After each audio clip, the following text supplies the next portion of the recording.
This is a session that kind of came out of some frustration that Jane and I had during the ELE Chicago event when we attended what was actually a fantastic workshop about empathy and the importance of empathy. But the conversation at some point turned toward frustration that some people in the room had towards senior leaders who were not showing empathy toward them or toward others. I'd like to take a couple minutes just to think of some polarities in your role or organization. Think of two or three examples, and then we're going to put you into some breakouts to talk about them. So the three of us actually hit on the same point about the impact of our work, and some of us do leadership development training versus the time. So it's that dichotomy between, hey, we want you guys to give us a really robust training program, but you only have an hour to do it, because our employees need to get back to work, they're on billable time and they're really busy. But then you say to us, well, we're having an attrition problem and our people aren't learning and their skills enough, but you don't give us enough time to really do a good job in training.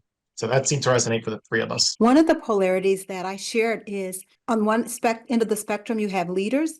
On the other end, you have individual contributors.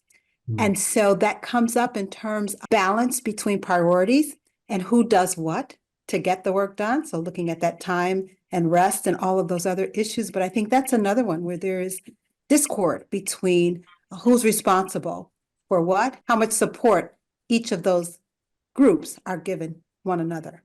We had a pretty wide range in our breakout group of the actual situations, but we sort of all noticed that there was underneath the polarity or the black and white thinking, there was a sense of scarcity. There was some kind of, there's only so much time, there's only so much budget, there's only so much, whatever it is. And that that is often the thing that we sort of need to emotionally manage for ourselves first before we can really get into a different mindset. Our group mentioned something about how do we get people more engaged? How do we get what content they're consuming?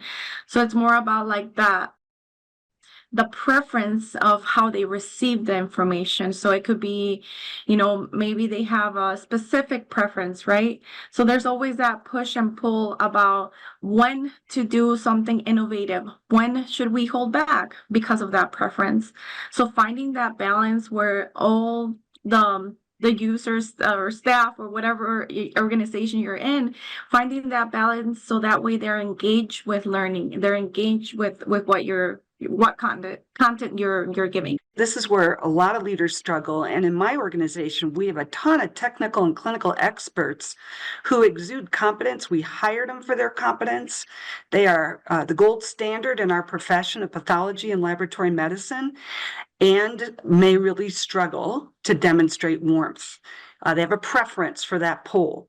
Whereas we have folks who are we often call it Midwest nice, very focused on relationships and collaboration, and don't always show up as competent. So become disrespected in certain circles. So it's not an either or, they're not opposites. You got to find a way to do both. Now, this is a polarity navigator that's mostly filled out. There's a lot on here. I know it's an eyeful, but it gives you some sense of how you can use it with, for example, stability and change. If you look at the top half, those are the benefits. And it might be really easy for a leader to see the benefits of their preferred pole. I really want to preserve what we do well here, stability. And that brings us security, predictability, clarity. I'm looking at the top left-hand corner. Now, when you push them for overuses, sometimes that's hard for them to come up with. What is it when you have too much stability? What might be an overuse? You see some examples in the bottom left. Pushing the thinking to see what are the benefits of the pole that you may not prefer is very helpful.